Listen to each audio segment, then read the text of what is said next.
Hello friends, வணக்கம். இன்றைக்கி நீங்கள் பார்க்க போகிறது என்னோட பூஜா ரூம் ஆர்கனைசேஷன் தான். ஒரு கம்ப்ளீட் டீப் க்ளீனிங் பண்ணிவிட்டு எப்படி என்னோடய சாமி ஷெல்ஃபை நான் ஆர்கனைஸ் பண்ணுறேன்றதை உங்கள் கூட ஷேர் பண்ணிக்கிறேன். நான் ஷெல்ஃபில் இருக்க எல்லா சாமி ஃபோட்டோஸும் எடுத்து கீழே அரேஞ்ச் பண்ணிட்டேன். இந்த மாதிரி ஸ்டிக்கர் பண்ணதை மட்டும் நான் எடுக்கலை. ஸோ அதை அப்படியே தொடச்சிக்கலான்னு சொல்லிவிட்டு அந்த ஸ்டிக்கரெல்லாம் நான் எடுக்கலை.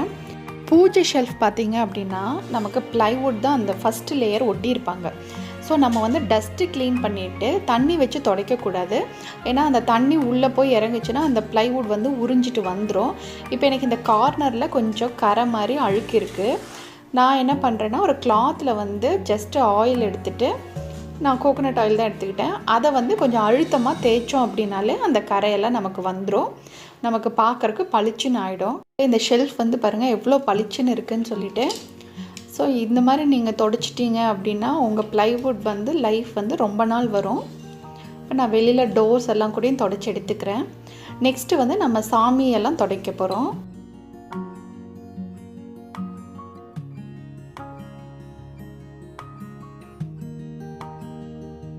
நம்ம ஷெல்ஃபில் வந்து இந்த மாதிரி பேப்பர் போட்டுக்கலாம். இது வந்து நமக்கு வந்து ஷெல்ஃப் அழுக்காகாமல் இருக்கும். ஏதாவது குப்பை ஏதாவது விழுந்தால் கூட நம்ம நெக்ஸ்ட் டைம் வந்து இந்த பேப்பரை ரிமூவ் பண்ணிவிட்டு வேறு பேப்பர் கூட யூஸ் பண்ணிக்கலாம். ஸோ நம்மக்கிட்ட இருக்க used sheets, calendar sheets, news papers, இந்த மாதிரி எது வேணாலும் நம்ம சைஸ்க்கு தகுந்த மாதிரி கட் பண்ணிவிட்டு இந்த மாதிரி நம்ம லைனிங் மாதிரி யூஸ் பண்ணிக்கலாம். இப்போ நான் நெக்ஸ்ட்டு வந்து சாமிக்கெல்லாம் மஞ்சள் குங்குமம் வைக்க போகிறேன். ஸோ மஞ்சள் வந்து யூஸ்வலாக நம்ம வந்து பன்னீரில் குழச்சி வச்சோம் அப்படின்னா ரொம்ப நல்லது. ஏன் அப்படின்னா, ஒரு வாசனை பொருட்கள் வந்து சுவாமிக்கு கொடுக்கறது ரொம்பவே விசேஷமானது. ரெண்டாவது, அது ஒரு ப்ளசன்ட் ஸ்மெல் இருக்கும் பூஜை ஷெல்ஃபில். ஸோ அழகாக வந்து சுவாமிக்கெல்லாம் வந்து நீங்கள் மஞ்சள் குங்குமம் வச்சு பூ வச்சிங்கனாலே பார்க்குறதுக்கே அவ்வளோ அழகாகவும் ஐஸ்வர்யமாகவும் இருக்கும்.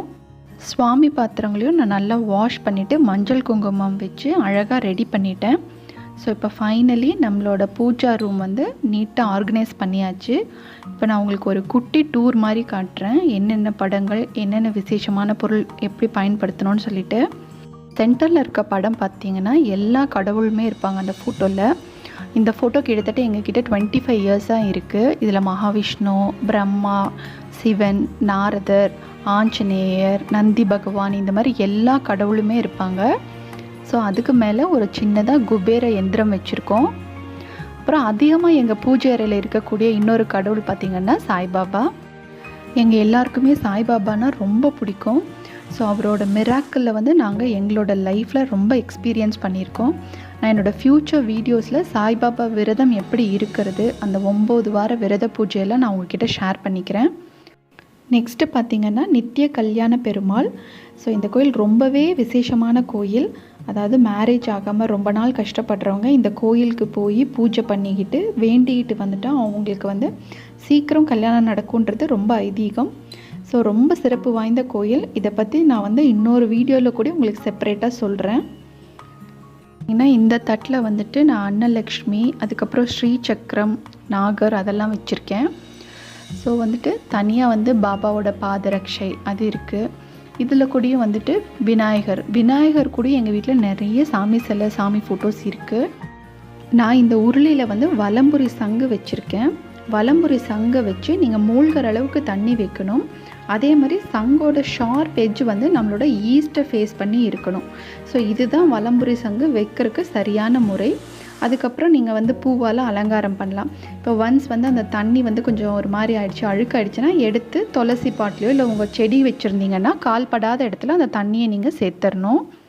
இப்போ இதுக்கு கீழே பார்த்திங்கன்னா ஒரு எக்ஸ்ட்ரா ஒரு சின்ன ட்ரா மாதிரி இருக்குது. அதில் புக்ஸு, நமக்கு பூஜைக்கு தேவையான பொருளெல்லாம் நீங்கள் ஈஸியாக எடுக்கிற மாதிரி இருக்கிறத இதுக்குள்ளே வச்சிடலாம். ஸோ அதுக்கு கீழேயும் ஒரு ஷெல்ஃப் இருக்குது. ஸோ ஷெல்ஃபில் பார்த்திங்கன்னா இந்த காமதேனு பசு, அதுக்கப்புறம் முருகர் யந்திரம், அந்த மாதிரி சுதர்சன சக்கரம், அந்த மாதிரி பொருளெல்லாம் நான் இங்கே அடுக்கியிருக்கேன். இன்னொரு சாமி ஷெல்ஃபு அது பக்கத்துலேயே தான் வச்சுருக்கேன், ஃபோட்டோஸ் வந்து வச்சுக்கிறதுக்காக. ஸோ இங்கேயும் நீட்டாக அதே மாதிரி ஆர்கனைஸ் பண்ணி விளக்கெல்லாம் வச்சுருக்கேன். மேல் ஷெல்ஃபில் காமாட்சி விளக்கு வச்சுருக்கேன். இது வந்து வெள்ளருக்கு விநாயகர். நம்ம நிறைய கோயில்களில் கொடுப்பாங்க. வெள்ளருக்கு விநாயகர் வீட்டில் வச்சுருந்தா நமக்கு வந்து சகல தோஷ நிவர்த்திக்காக நம்ம வாங்கி வைக்கிறோம். ஆனால் நீங்கள் வந்து அதை அப்படியே வாங்கி வைக்கக்கூடாது. இந்த மாதிரி மஞ்சள் தடவி குங்குமம் வச்சு தான் வைக்கணும். அதுதான் ரொம்ப விசேஷம்.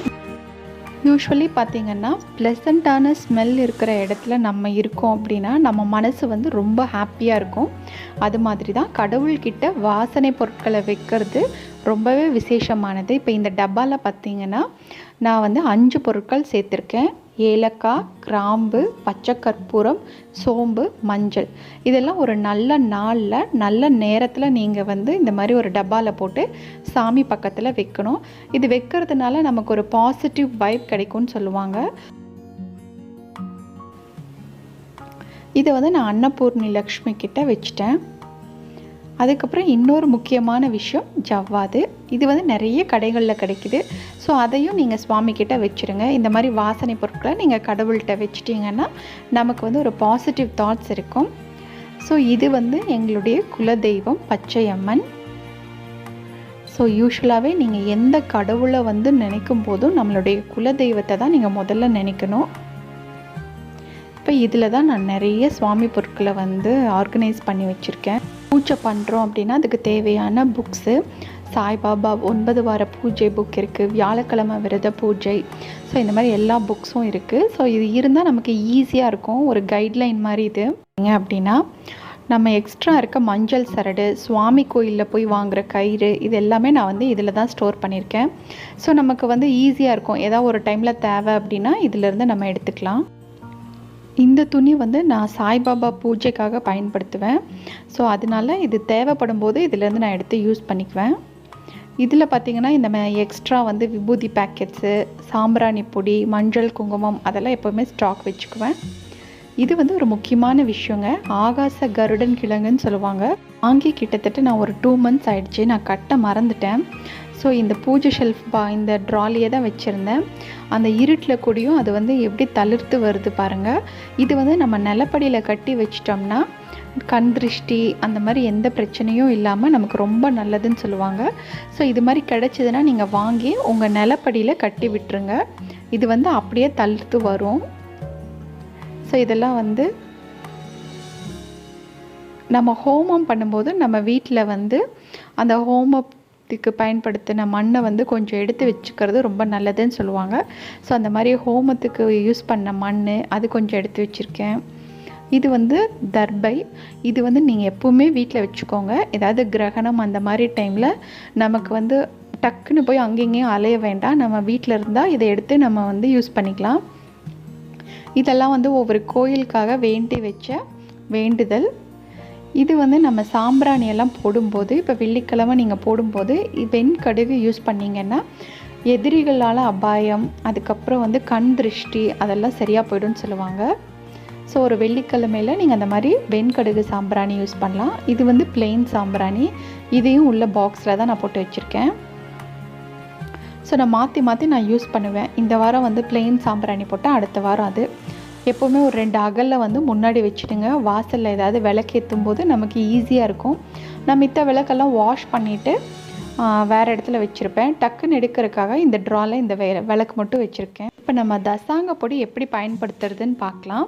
இது வந்து கோயிலெல்லாம் வாசனைக்காக கடவுளுக்கு பயன்படுத்துறது. இப்போ நான் ஒரு சின்ன சூடத்தை வந்து உடைச்சி இந்த ஸ்பூனோட அடிப்பகுதியில் வச்சுட்டேன். அது ஃபுல்லாக வந்து தசாங்க பொடியை நிரப்பி எடுத்துக்கிட்டேன். இப்போ நீங்கள் இதை அப்படியே வந்து ஒரு அகல்லையோ ஒரு சின்ன தட்டிலையோ ஃப்ளிப் பண்ணிடணும். இப்போ பாருங்கள், இந்த மாதிரி வச்சு இப்படி பண்ணிட்டீங்கன்னா கற்பூரம் மேலே வந்துடும். ஸோ இப்போ நம்ம கற்பூரத்தை வந்து ஏற்றணும் அப்படின்னா அந்த இது வந்து தசாங்க பொடியில் பரவி அதிலிருந்து நமக்கு நல்ல வாசனை நறுமணம் வந்து கிடைக்கும். கடவுள் பூஜை அப்போ நம்ம வந்து இந்த மாதிரி நறுமண பொருட்களால் பூஜை செய்கிறது நமக்கு ரொம்ப விசேஷமான பலன்களை தரும். ஸோ என்னுடைய எளிய பூஜை ரூம் ஆர்கனைசேஷன் உங்களுக்கு பிடிச்சிருக்குன்னு நான் நினைக்கிறேன்.